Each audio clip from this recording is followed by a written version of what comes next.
Hey guys, welcome to another episode of Chad's Beer Reviews. Happy International Stout Day.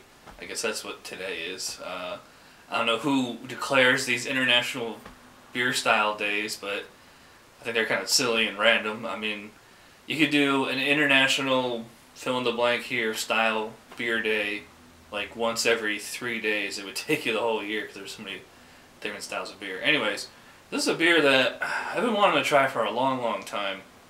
Because I never think of dark beers when I think of Sierra Nevada. I think of, IPAs and pale ales. This is the Sierra Nevada Stout. Not much about it on the bottle. It's 5.8% ABV. Pretty generic description there. You can read it if you want. Alright, I've been teasing Jay a lot about his pouring method, but I actually prefer that for stout because I want a creamier beer for the style. So anyways, stout. Look at it. Stout.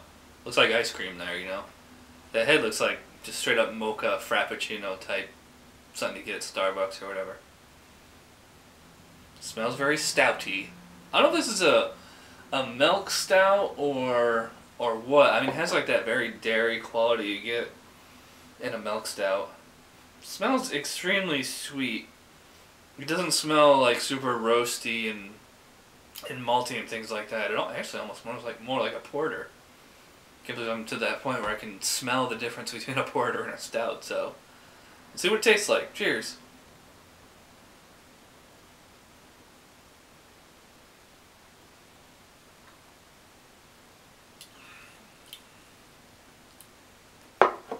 Tastes like a stout.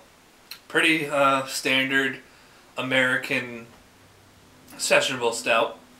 Lots of nice kind of mild sweetness, especially with all that head there.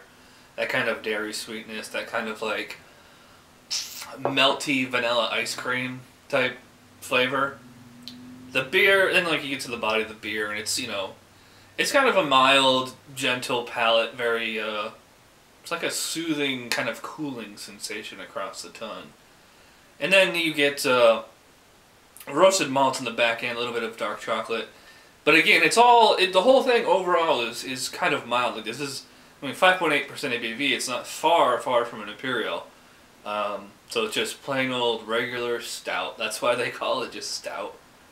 Very smooth, very comfortable mouthfeel, very creamy texture, but it doesn't feel like super thick and viscous like a more Russian Imperial type stouts and the Southern Tier Blackwater series and things like that. Almost drinks more like a porter, which they also have a porter too. I'll have to do that sometime too. But yeah, nice, very drinker friendly, flavorful, but not like to the extreme.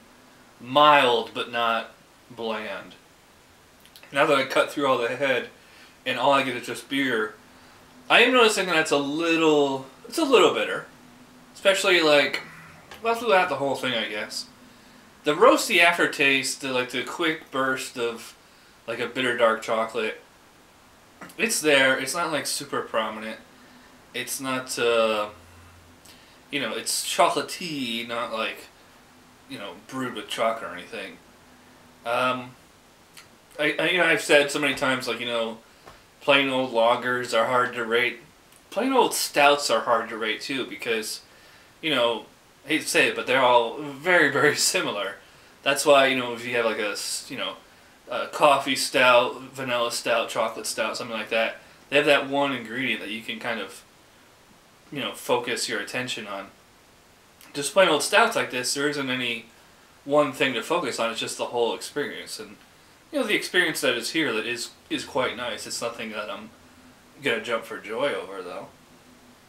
Maybe my palate got used to it quick because I'm not picking up as much roastiness on the finish as I was. But, it's a good plain old stout. A good, very sessionable type stout. Nothing wrong with it at all. Nothing particularly amazing about it or anything, though, either. Some pretty nice lacing on the glass for a stout. What was the ABV? 5.8? Or 5.0? No, 5.8. It seems like a little high. I mean, this drink's like something under 5. You could totally session this easily. Get a 6-pack, just sit Sunday afternoon from, noon to 8 o'clock at night. Watch football, kill a 6-pack of this. It would stand up to like a pretty average meal. I wouldn't, want to do this with wings or Indian food or something super ethnic like that. But anything typical American type fare would be pretty good. And yeah, that's what I'm going to call this beer. Good. Good. 7 out of 10 for Sierra Nevada Stout. I also try their porter too, so we'll get to that maybe. I don't know if we get to it this year, but definitely in 2012 for sure. So anyways, thanks for watching this episode of Chad's Beer Reviews. I'm going to shout out to Gary Amasofax. He said he always keeps this in his fridge. I can see why. So thanks for the recommendation, Gary, and happy International Stout Day. Cheers.